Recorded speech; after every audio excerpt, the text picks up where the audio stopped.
Olá, pessoal do canal Dr. Cune, tudo bem com vocês? Bom, essa aqui é a segunda parte da aula de reprodução. Se não viu a primeira, o link vai estar aqui debaixo, ok? Assiste primeiro para depois vir aqui, ok? Para entender bem como que nós chegamos a essa pergunta que nós vamos responder hoje. Ou seja, o que interfere na capacidade reprodutiva da coelha, ok? Bom, começando então a responder essa pergunta, eu vou compartilhar aqui a minha tela e nós vamos já direto ao ponto, né? O que pode impactar na capacidade reprodutiva da coelha? Por que essa capacidade reprodutiva varia tanto de granja para granja, de animal para animal? Enfim, por que varia? Quais os fatores que podem impactar? Aqui vocês já têm ideia de alguns, nós vamos destacar cada um deles, ok? O primeiro que nós vamos pegar aqui, talvez um dos mais importantes, é o nível de nutrição da granja, dos animais. Ou seja, um animal, para reproduzir bem, ele depende de uma carga nutricional otimizada, entenderam? Então, obviamente, tudo que nós vamos falar, tudo que nós vamos fazer numa granja, nós temos que otimizar o nível de nutrição. Se eu quero que uma coelha reproduza com boa qualidade, o que é isso? Ter muitos filhotes ao longo do ano, ela desmame ninhosas, numerosas e pesadas, obviamente que eu tenho que otimizar a nutrição dessa matriz, ok? Então, a nutrição é um dos principais parâmetros que vai estar acompanhando a reprodução. Então, cunicultor, nós temos que ter uma ração de boa qualidade compatível com o nível de reprodução que você está querendo. Se você quer que suas coelhas desmamem muitos filhotes ao longo do ano, obviamente que nós temos que otimizar a nutrição. Se por acaso a gente não tem uma nutrição de boa qualidade, isso vai limitar a capacidade reprodutiva das coelhas, ok? Então, ponto 1 é o nível de nutrição. O ponto 2, então, é a raça dos animais. Pessoal, varia demais, tá? A capacidade reprodutiva das coelhas em função da raça. Normalmente, as raças de porte médio, e aí nós estamos falando principalmente de raças que já nasceram melhoradas, como, por exemplo, a raça Nova Zelândia Branco, a raça Califórnia, ok?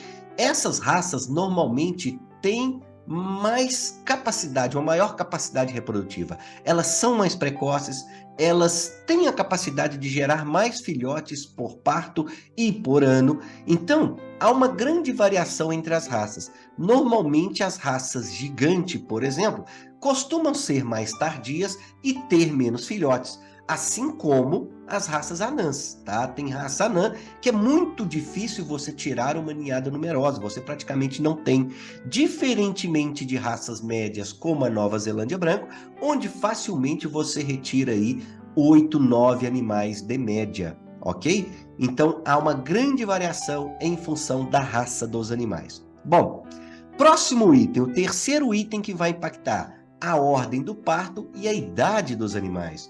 Meus amigos, as primíparas não têm uma capacidade reprodutiva quando comparado com as multíparas. E essa multípara, ela vai ter o auge da sua capacidade a partir do quarto parto. Não podemos esquecer que essa primípara, ela continua crescendo.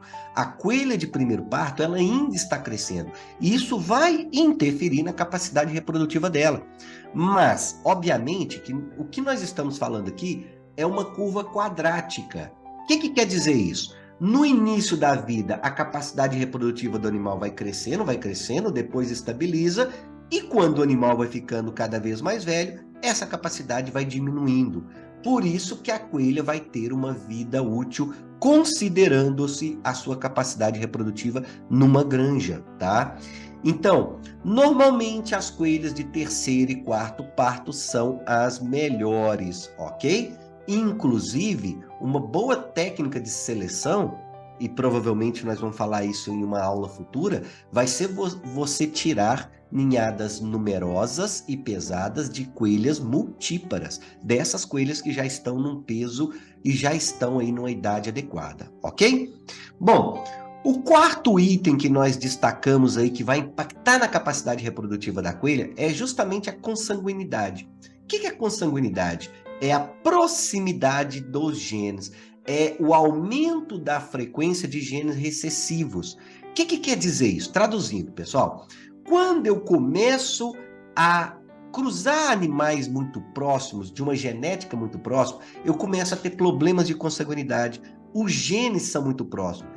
Eu começo a ter maior frequência de genes recessivos, duplos recessivos, ok? E isso normalmente está ligado com características de baixo desempenho, características ruins. Então, nós damos o nome disso de consanguinidade.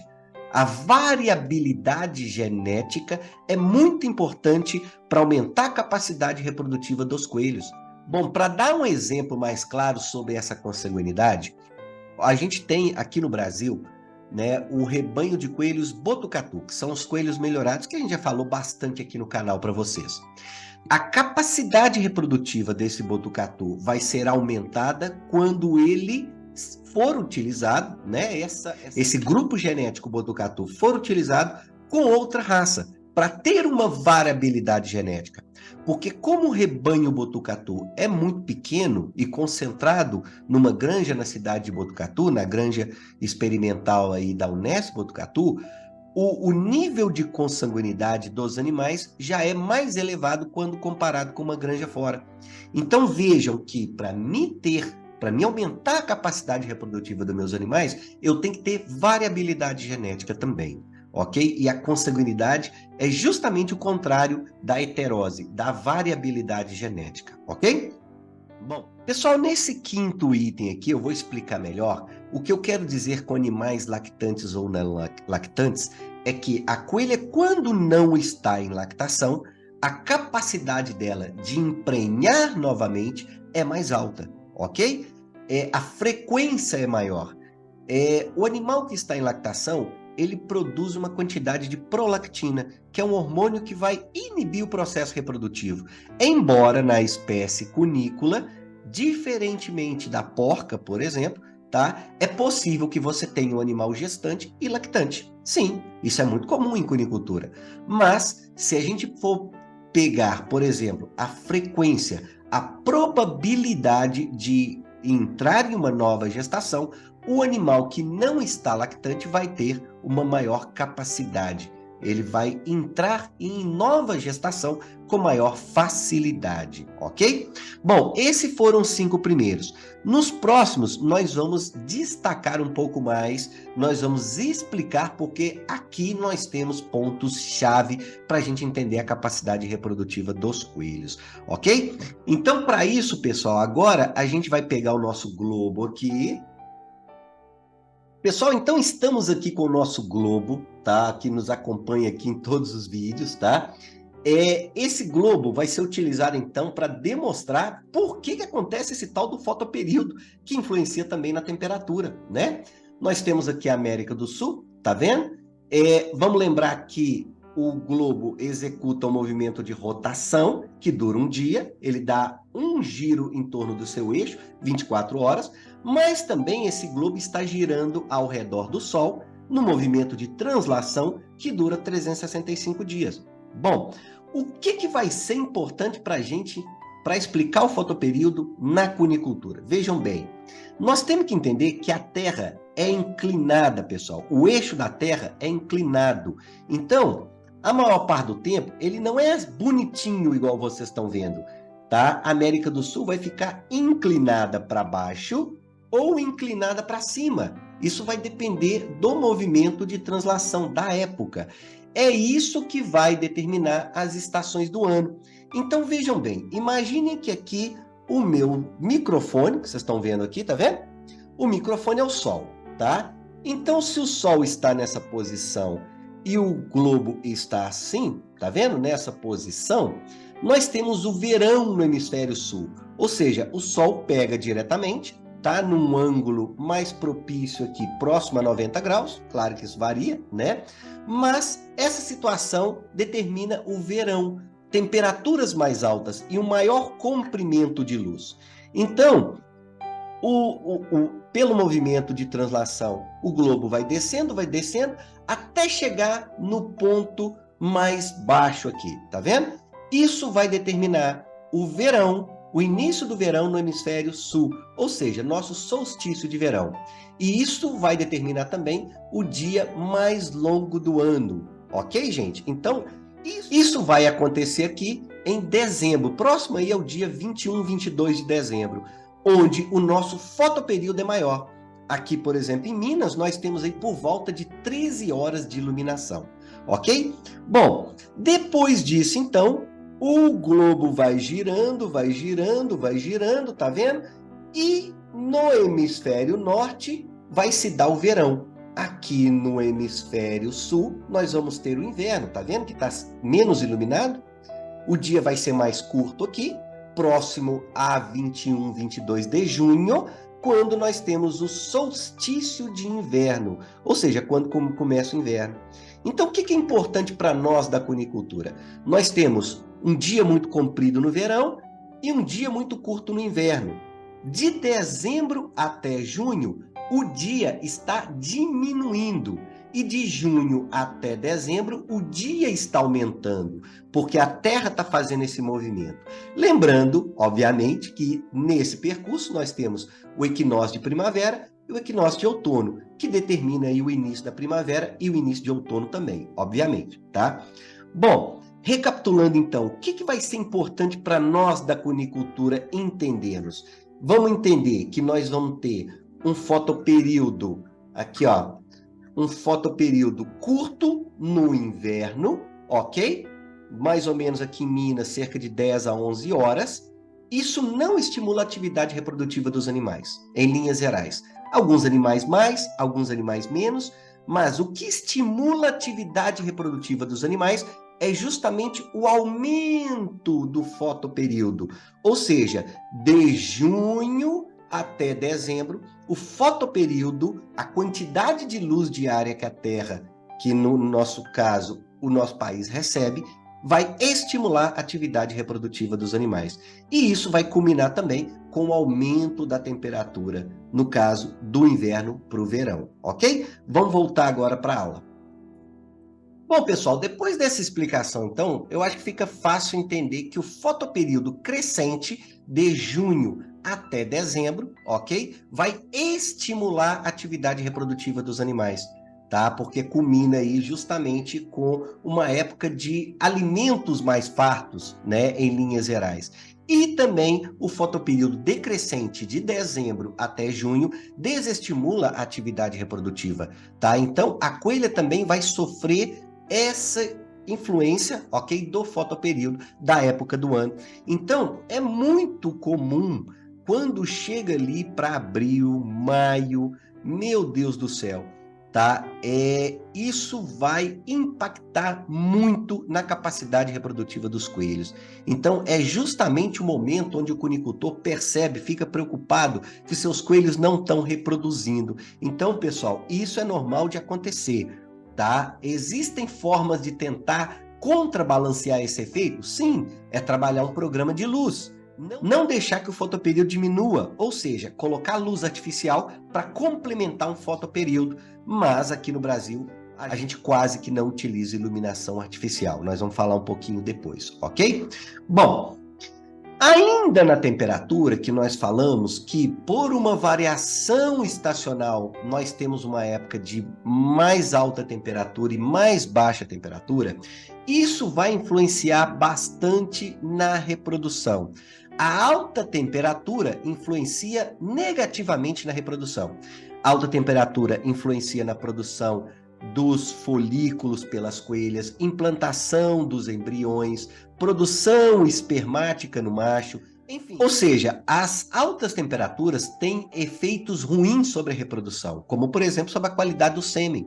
Então lembre-se, pessoal, em dezembro, quando está muito quente, tá? A capacidade de produção de sêmen e a qualidade desse sêmen tende a diminuir.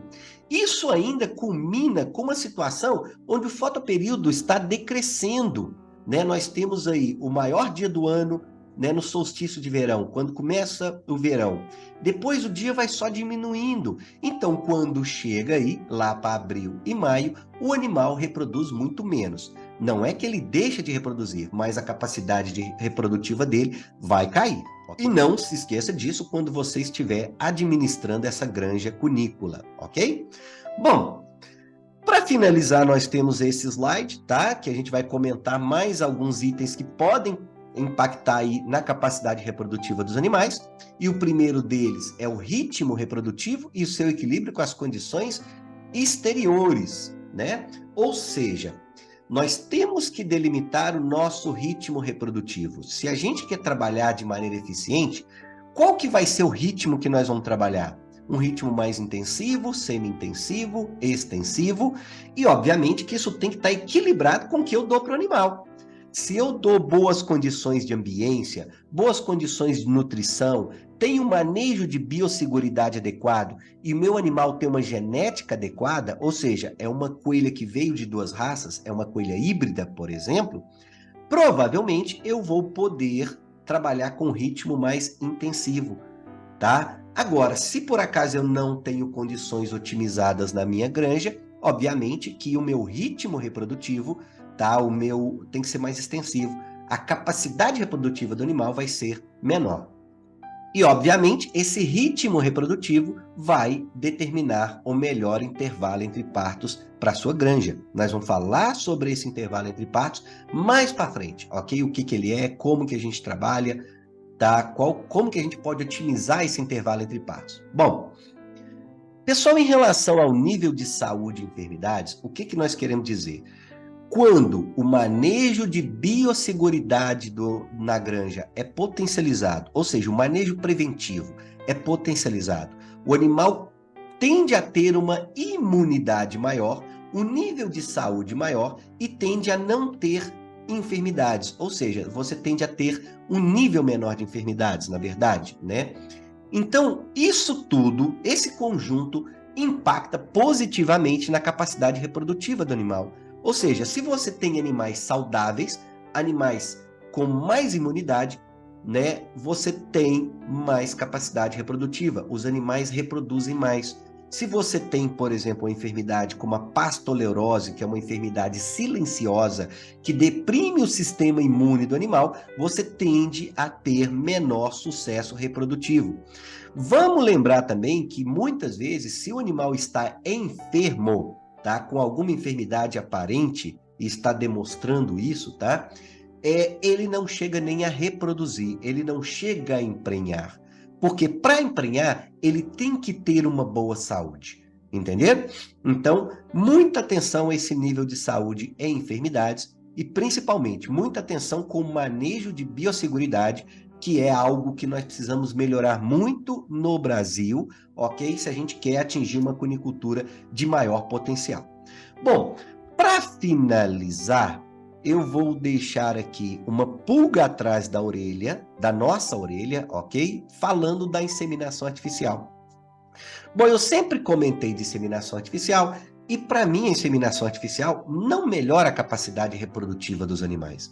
A inseminação artificial, ela melhora alguns aspectos de manejo na granja, aspectos econômicos, aspectos aí de mão de obra, ela é muito interessante. Mas melhorar a capacidade reprodutiva do animal, pelo que eu li até hoje, principalmente de informações mais generalizadas, vindas de revisões bibliográficas, eu não vi ainda melhora. Mas a pulga atrás da orelha que eu trago é justamente essa, né? Pesquisando, aprofundando mais sobre esse tema, eu achei, né, um trabalho feito com 45 coelhas, onde os pesquisadores viram que a inseminação artificial melhorou alguns aspectos reprodutivos.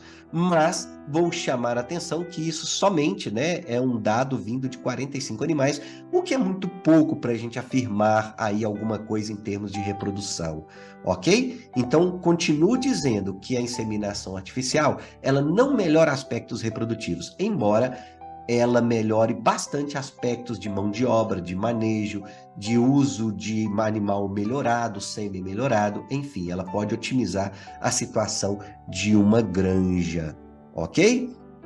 Pessoal, então por hoje Essa foi a segunda parte onde a gente procurou discutir o que pode impactar, né, na capacidade reprodutiva da coelha ou dos coelhos em geral, considerando o macho também.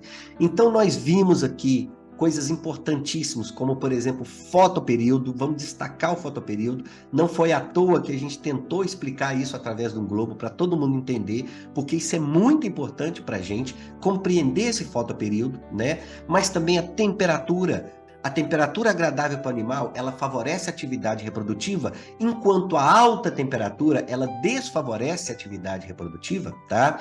Nós falamos também nível de nutrição, raça, genética, biosseguridade, enfim, nós falamos de vários itens importantes aí. Então não se esqueça, para a gente otimizar a capacidade reprodutiva dessas coelhas, nós também temos que otimizar todas essas condições que a gente comentou. Não é nada fácil, né? Mas isso explica por que nós temos tanta variação na reprodução dos coelhos de uma maneira geral, ok?